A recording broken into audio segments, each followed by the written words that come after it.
Hey, how were your sales last month? If they weren't where you thought they should be, it might be because your copy needs a little amping up. Join me for the Copy Arena over on the Marketing Podcast Network each week, where I jam on persuasion techniques and emotion-driven copy that help you get more of the yeses so your sales and your copy don't suck. You can subscribe over at TanyaDaka.com, that's TANIADAKKA.com, or wherever you get your podcasts. Entrepreneurs Enigma is a podcast for the ups and downs of entrepreneurship. It's about the wins and the fails that we all face being entrepreneurs, how we learn from adversity. Every week I talk to a different entrepreneur with a story to tell. I'm Seth Goldstein. Come with me on the journey. This is Entrepreneurs Enigma.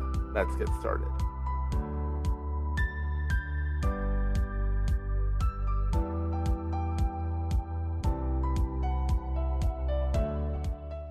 Hey everyone, welcome to another edition of the Entrepreneurs Enigma podcast. Today I'm here with Joe Crandall of Greencastle Consulting.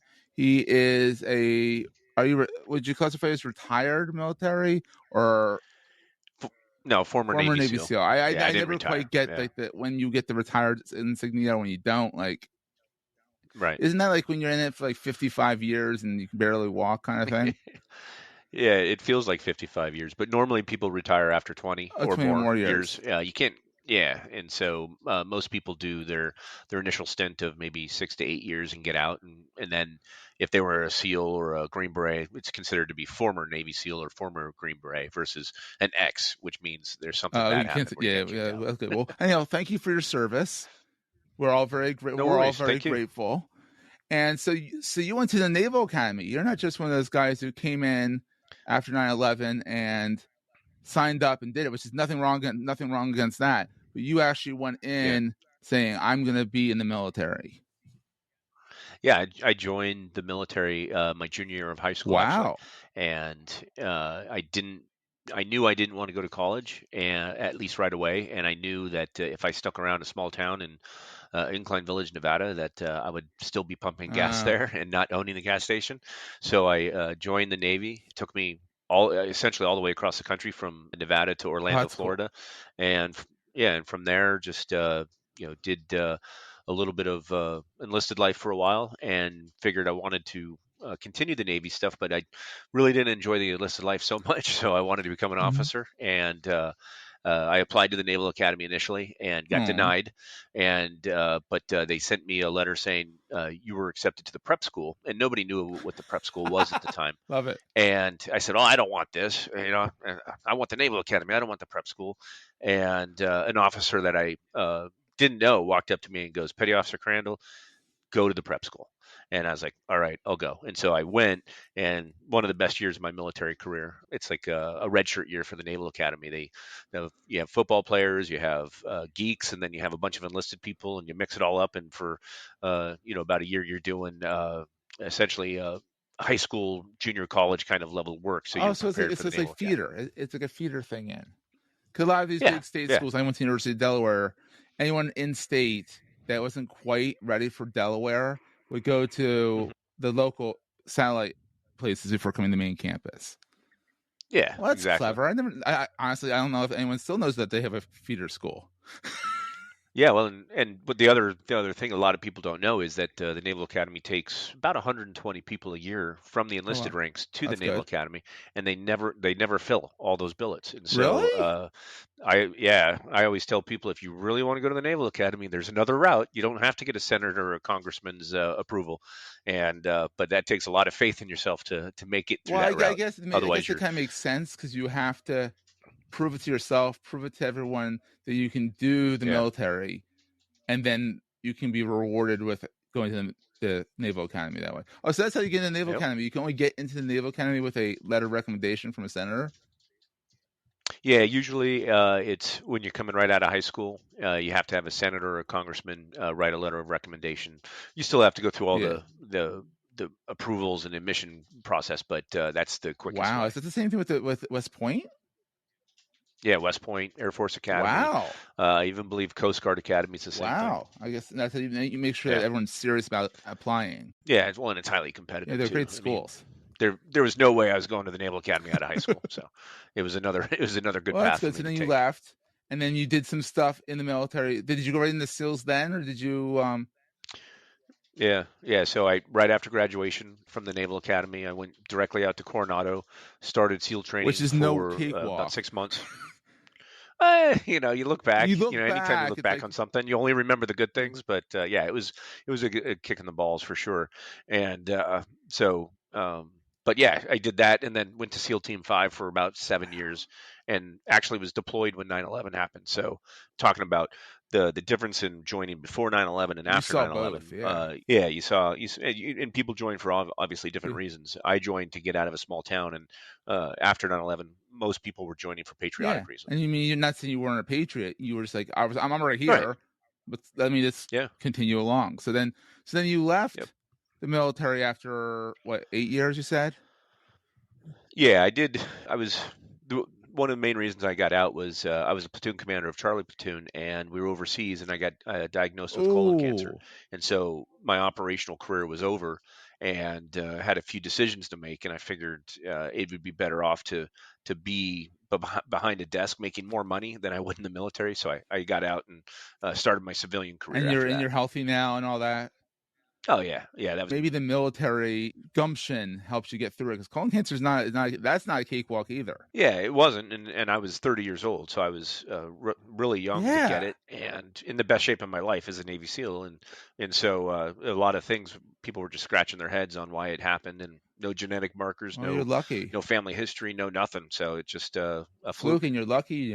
You're kicking, and you're doing good. So then you left, and then what did you get? Did you go right into entrepreneurship at that point, or did you corporate America? I started a sales career with Pfizer Oh, for a little while, everyone does and Pfizer or then Merck. Everyone seems to be in those two, or Johnson and Johnson.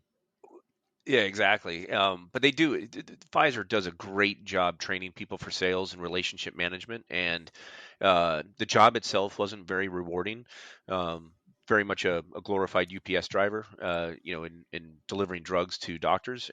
Great relationships, and I loved my time there. But it had run Yeah, its it's a course, stepping stone. and I needed something more. Yeah, and so then I started helping a small startup sell software to Ooh, hospitals that turned the TV into a two-way communication device, and then a couple other sales jobs, and then finally I learned about Greencastle Consulting in one of my sales jobs, and I learned that they were 100% veteran owned and operated. They were right around the corner from well, my that's house, convenient. and they were doing big projects, and I was like, I got to know these guys, and so that prompted me to go interview with them, and then eventually I got hired with them, and that was in 2012.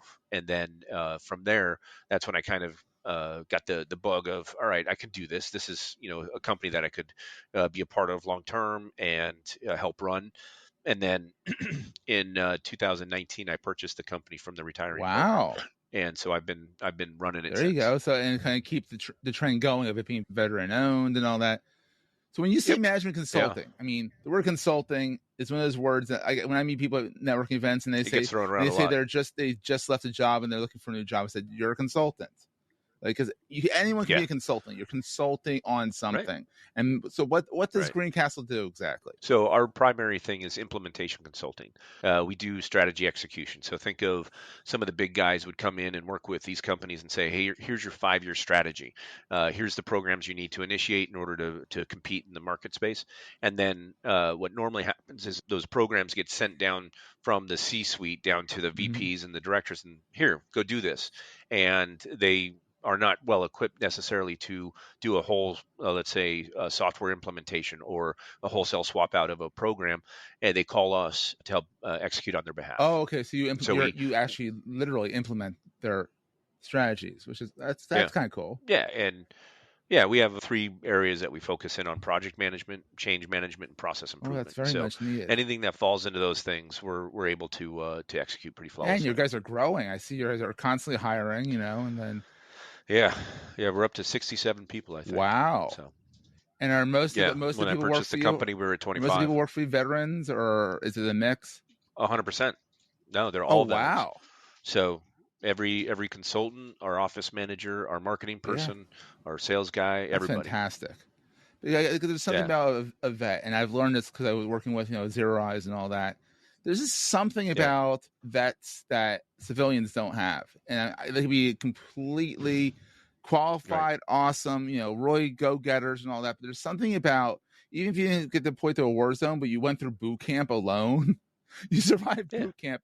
And in your case, you survived boot camp plus SEAL training. You can probably manage a lot more than the average human being. Yeah, and we see it all the time on projects that we're managing. Sometimes we'll pick up a project that was underperforming under another management consulting firm, and they have 20, 30 people on it, and we pick it up and we have 9 or 10, and we're doing just so much higher level work. And you also have the processes that have been beaten into you, like you do X, Y, and Z. Because in the military, you don't do the process right, you're dead. Right, and that's what that's a lot of what happens in the military is you have mission first attitude.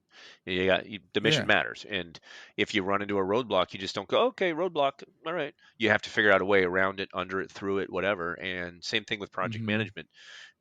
Anytime you run into a roadblock, you have a couple of different options. You could say, okay, 45-day delay because we hit this roadblock, or you could figure out, why is it a 45-day delay? What do we have to do? What do we have to change in order to get around this? And that's where we excel at is we just don't take the status quo as the answer. Take no for an answer. Figure out. We try to get to the end of the mission as effectively as possible. That's fantastic. All right, so Joe, since you've done everything from like soup to nuts, literally pretty much here, what I always ask the people who are on the show, what is the scariest thing? Because I mean, you went from like being in the corporate world, being at Greencastle, being a partner, and now owning the thing, which is now you're an entrepreneur. Like, this is your baby. What is the scariest thing day to day being like the head honcho, the entrepreneur there? That's a great question because for me, I'm in uncharted territory. I've never run a company of 67 people, more than $12 million in revenue, any of that kind of stuff. So there's a lot of responsibility that comes along with that. And I think the biggest thing is making sure the team is taken care of, not just from that they have a project or that they're gainfully employed, but do we have the right benefits? And do we always worrying about whether the team is getting exactly what they need? And that is where I spend a lot of my time, is making sure that we have the right culture, that people are doing the right jobs. We have a high accountability amongst all of our team. We say everybody has to play by adult rules and do those things. And when everybody is following the rules and following our behaviors and following that adult rule kind of underpinning attitude, we don't have any problems. Everything is running smooth. Awesome. Everything does well. But keeping the train on the tracks is one day I wouldn't be surprised if the whole thing came falling apart because of one thing, but hopefully it doesn't. But that's what scares me is just making sure everybody has what they need to do their job. Well, so then on the flip side, what's the best thing about being the head entrepreneur? Like, I know there's always some negatives, but also the positives. Yeah. The best thing is seeing the success of, again, the people in their projects. I love seeing we have a system set up that for pay and benefits, that if they earn a certification, or if they do a certain amount of time on a project, or if they do an internal project for us, they get more pay and more recognition.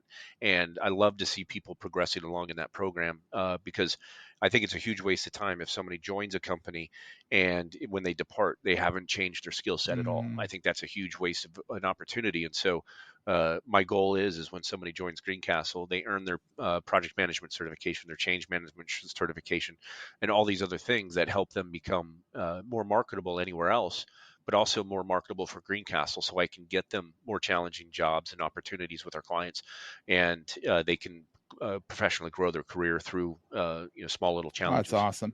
We're going to take a quick break, hear from our sponsors, and get right back to the show. Hey there, it's Jason Falls. If your company or maybe one of your clients sells to marketers, you look for advertising channels that guarantee business marketers are paying attention, right? Let me introduce you to the Marketing Podcast Network. You're listening to it right now. It's a network of podcasts all about marketing. So 100% of MPN's audience are marketers. Reach them by advertising on the Marketing Podcast Network. Learn more and find our media kit at marketingpodcasts.net. What is the most important thing to carry with you all the time? So most people would probably assume a physical thing. Exactly. I'm always thinking like headphones or something like that. No one has ever, answered that. Everyone's gone deep on it. So no pressure. Yeah. Yeah, no, it's a good question. I think for me, the thing that I always try to carry with me is knowing that I could stand up in front of the company and say something, but if I turn around and do something that's counterintuitive to that, they're going to notice that more. So if I say, "Oh, everybody has to take the trash out," and then I walk by trash and I don't do it, it's saying, "Well, do as I say, not as I do." And I think leading by example is one of the most powerful things that any leader can take with them anywhere they go. And so to me, that's probably the most impactful as well. Is if I say professional certifications or a professional growth mindset's important, but I'm not doing that myself, they see it and they'll realize it's empty words if I'm not actually showing them that in my own way that I'm following through with what I told them to do as well. So one of the biggest things along leading by example is when I was going through SEAL training, I was what was called the class leader, not because I was the best, but because I was the officer they selected to put in charge of this group.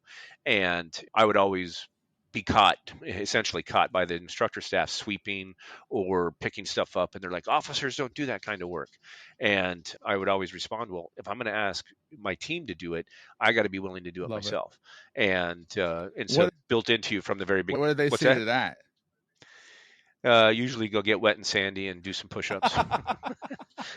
Yeah. But hey, stick to your guns, no pun intended. And you, right. You lead by example. I love that. So Joe, where can people find you and connect with you online? Yeah, so I only have one social media account, and that's LinkedIn. And so it's really easy. Just look up Joe Crandall and Greencastle, and I'll be right there. And Greencastle itself has Facebook, LinkedIn. We have Instagram and a couple other things. So that's the easiest way. You can always go to our website, too, which is greencastleconsulting.com. All my contact information's there, as well as an opportunity to schedule time with me if you wanted to sit and chit-chat. Very cool. Joe, thank you so much for coming on. I really appreciate this. Awesome story. You've done a lot. You only have one life. It's probably because I have no direction. I just go wherever. You only have one life, so you might as well live it to the fullest. You know what I mean? Exactly. It's a very short time on this planet. All right. Thanks, Seth. Joe. That was a great show. Hey, if you're enjoying Entrepreneurs Enigma, please give us a review on the podcast directory of your choice. We're on all of them. And these reviews really help others find the show. Also, if you're getting value from the show and want to buy me a coffee, go to the show notes and click on the link to help me stay awake while I bring you more great episodes to your ears. That's in the show notes, and I look forward to the next episode. Take care, guys.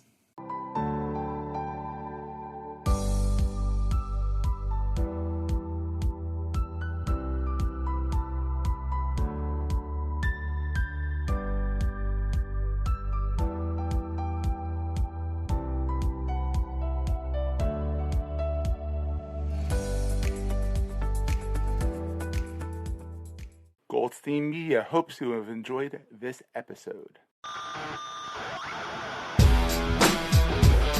Hello, I'm Ian Truscott here to tell you about Rockstar CMO FM. The M is the marketing and the F, it's the well you decide. As you wonder, does the world need another effing marketing podcast? Find out as every week I chat with friends old and new that I've met through my career from techie to CMO and share a tune, a cocktail and their marketing street knowledge. Just drop a dime into your podcasting jukebox and jive along with Rockstar CMO FM. This podcast is heard along the Marketing Podcast Network. For more great marketing podcasts, visit marketingpodcasts.net.